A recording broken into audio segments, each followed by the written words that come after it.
Assalamualaikum warahmatullahi wabarakatuh. Di video sebelumnya kita udah berhasil menjalankan atau melakukan setup project di lokal menggunakan Docker. Cuman kemarin kita masih ada sedikit kendala, yaitu kendala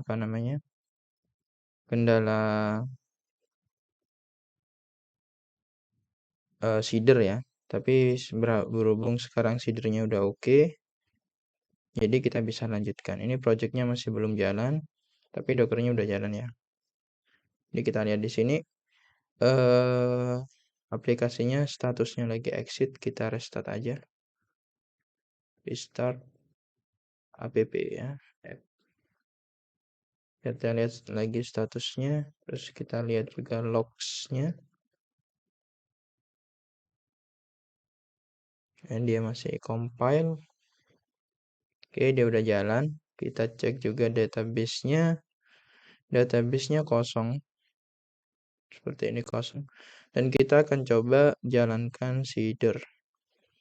Di sini seeder akan menjalankan beberapa. Jadi seeder ini yang perlu teman-teman ketahui dulu, ini bukan bawaan dari Nest.js, tapi saya pakai modul PH ketiga namanya Nest.js Seeder.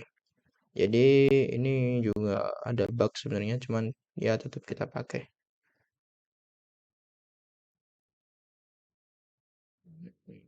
Ini versi terakhir 0,3. Kita lihat. Oh, versi kita masih 0,2. Kita upgrade aja ya. Kita upgrade aja.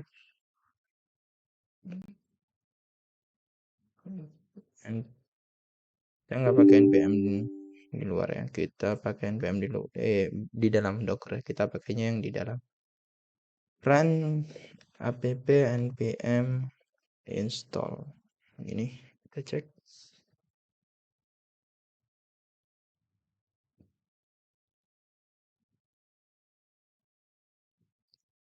Ya, dia download Nest.js Seeder 0.3.0. Let's see. Semoga nggak ada breaking change. Harusnya nggak ada breaking change ya. Kan ini bukan major. Bukan termasuk major, ini minor. Dan bukan termasuk patch. Oke, ini udah beres. Satu package ditambah, satu package diubah. Oke, karena Nest.js-nya seedernya udah aktif, kita langsung run aja. npm run seed seperti ini. Kita cek. Pertama dia akan compile dulu ya. Teman-teman lihat di sini, dia akan compile dulu build. Jadi Nest-nya di build dulu. Kemudian hasil build-nya dari TypeScript itu kan berubah jadi waduh, ini kok faker-nya nggak ketemu ini. Cannot find module faker. Faker-nya kosong. Oke, kita install dulu. Atau kita balikin aja lah. Nest.js-nya di sini, oh di sini nggak ada faker juga ya.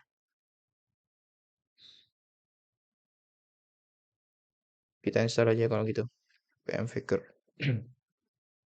Nest.js. Tadi malam saya coba sih berhasil. Ini fakernya udah ada. Kita lihat tips.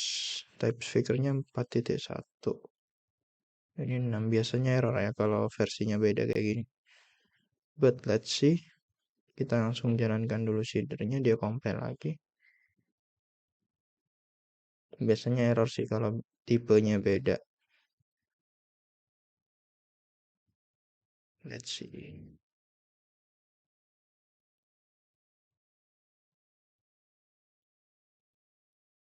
Oke, fakernya masih error ya. Kita cek dulu di npm faker. Wah, ini ada package yang baru. Karena faker ini sempat ada problem sih dari developernya.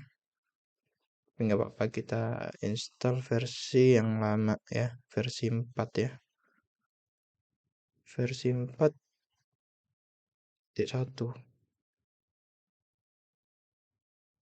PMI Faker 4.1.0. Let's see. Di sini versi 6 ya kita pasang, sedangkan types-nya versi 4. Soalnya ini kode programnya waktu itu masih pakai Faker yang lama karena Faker yang baru waktu itu masih problem. Nah, sekarang kebalik.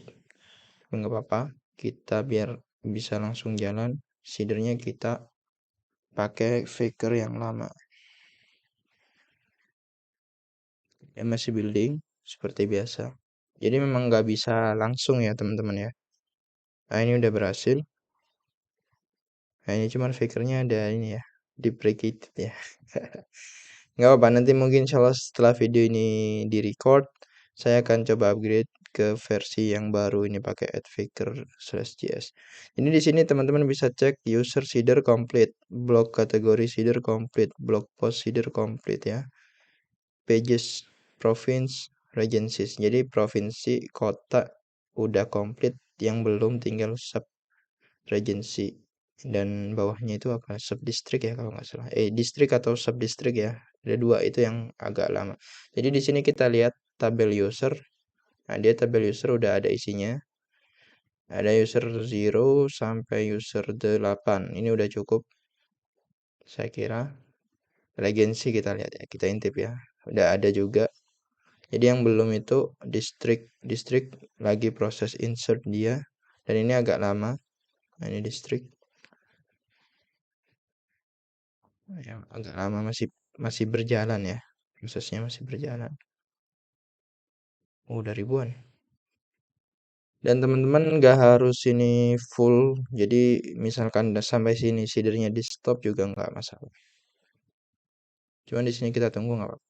Sambil mencoba hal yang lain. Di sini site cannot be reached berarti masih problem ya.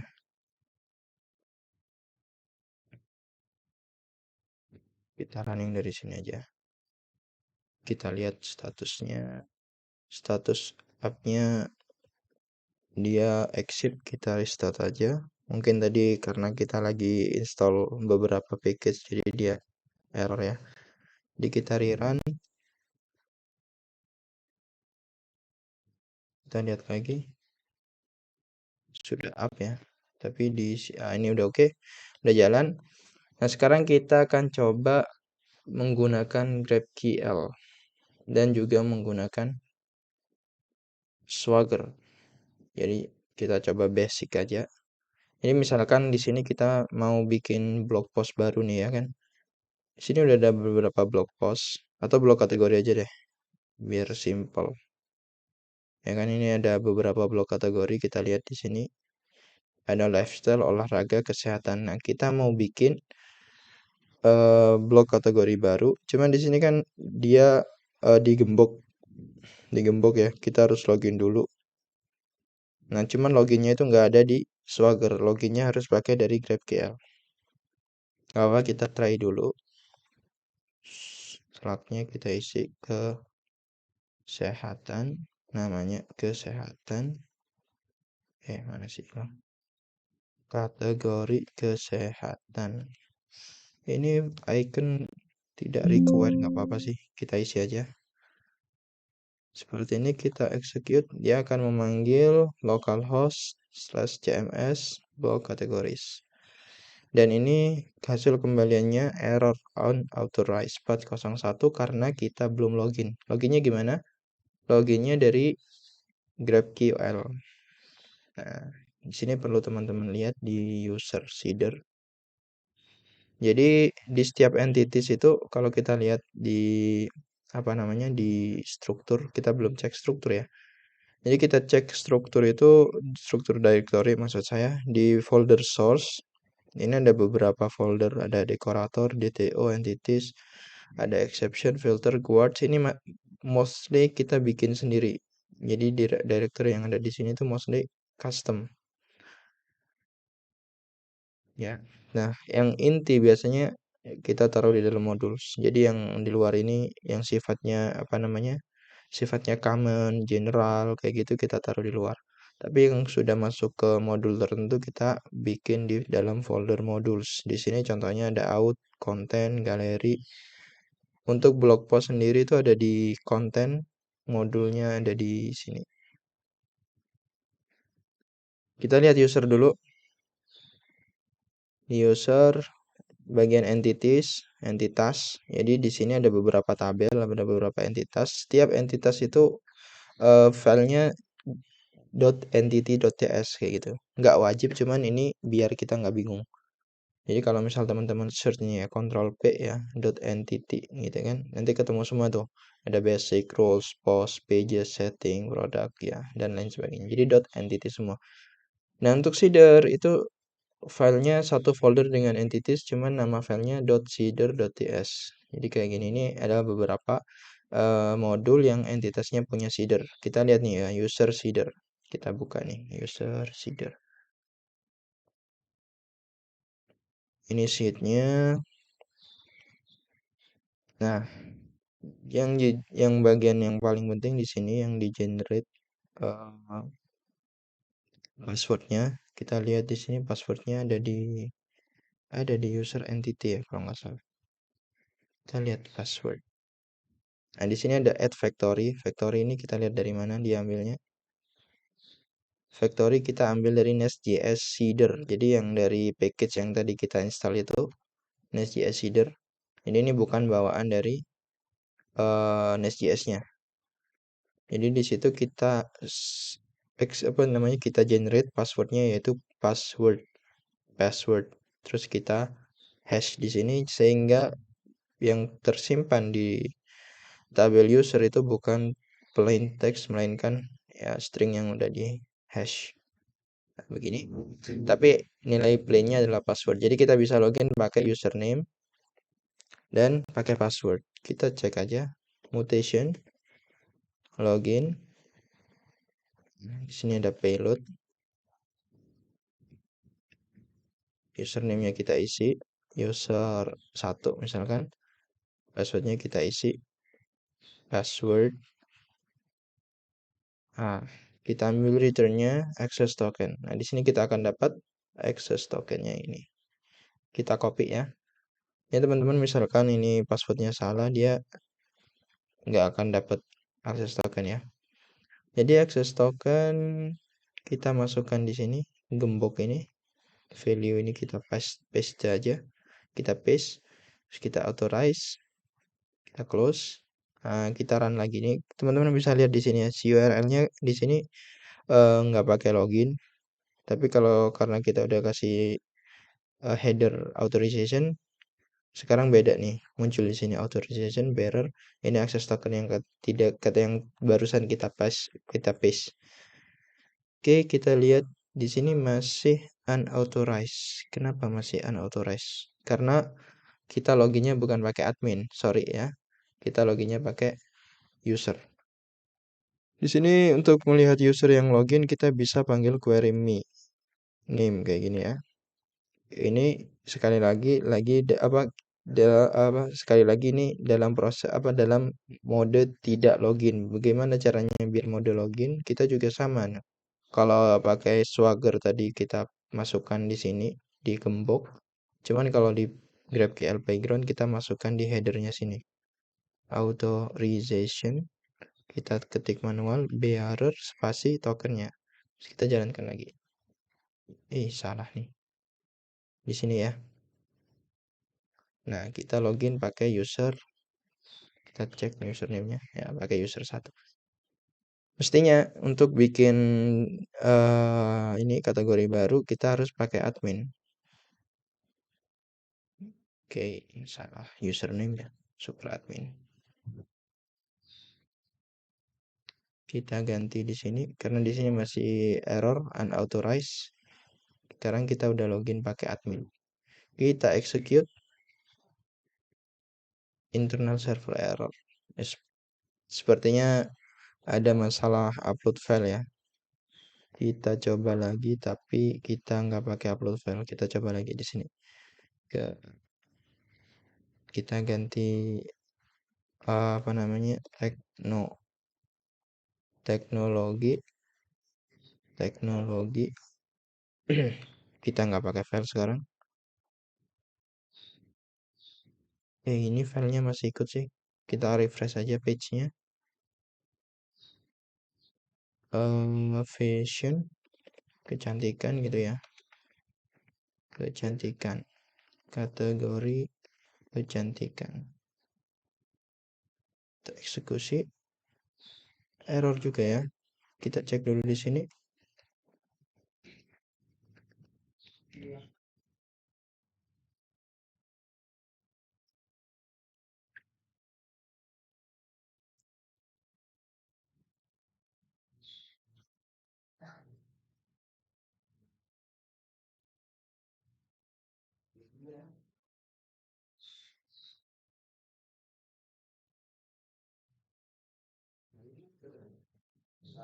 Ini errornya kayaknya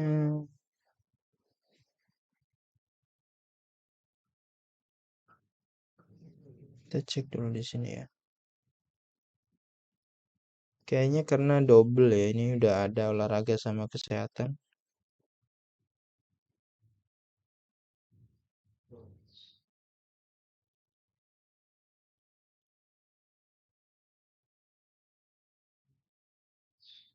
Oke. Ini kayaknya kita di errornya karena slugnya ini double. Jadi kita cek lagi sekarang. Eksekusi. Oke, berhasil. Jadi tadi itu karena slugnya itu harusnya unik ya. Cuman servernya returnnya dia masih salah ya. Harusnya return pesan error ya, bukan 500 internal. Jadi di sini kesehatan tadi itu udah ada.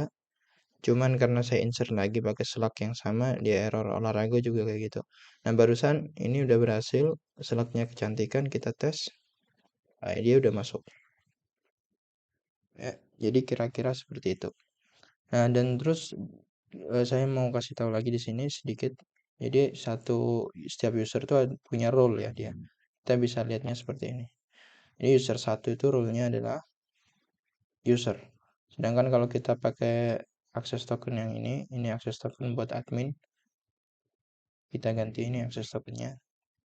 Nah, dia akses tokennya super admin. Nah, super admin itu bisa ngambil eh, data dari semua user kayak gini. Relation with that mentor detail in was not found. Oke, ini masih ada ini ya.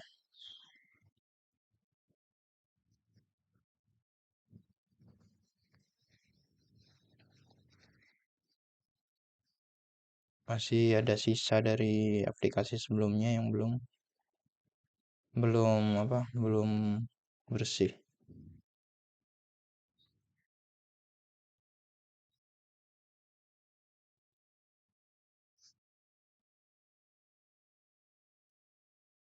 Oke, ini udah jalan lagi. Kita cek. Ya, jadi kalau kita login pakai user admin, kita bisa ambil list semua user. Dan kita bisa cek role-nya apa aja. Oke, di sini bisa kelihatan semuanya rule-nya kayak gini. Nah, yang super admin dia rule-nya super admin dan satu user bisa punya lebih di satu rule. Jadi bisa kita simpulkan di teman kali ini tadi kita udah mencoba seeder. Nggak tahu seedernya belum komplit ya ini. Jadi kita udah mencoba seeder, terus kita udah mencoba salah satu endpoint di sini. Cuman ini masih ada bug ya. Tadi teman-teman udah lihat sendiri bugnya seperti apa. Terus kita juga udah nyoba login dari GraphQL, terus nyoba ngambil role. Jadi kira-kira nanti teman-teman akan kalau ngerjakan backend ya dua ini yang akan teman-teman interaksi banyak gitu ya dengan GraphQL Playground dan dengan Swagger UI. Satu lagi teman-teman juga akan perlu untuk memantau logs logs dari aplikasi atau dari Nest.js untuk tahu pesan error yang terjadi. Jadi kira-kira seperti itu. eh Mungkin sampai sini dulu. Insya Allah di pertemuan berikutnya kita nggak tahu ya. Kita mungkin akan coba bikin entitas baru sesuai dengan aplikasi yang akan kita buat. Wassalamualaikum warahmatullahi wabarakatuh.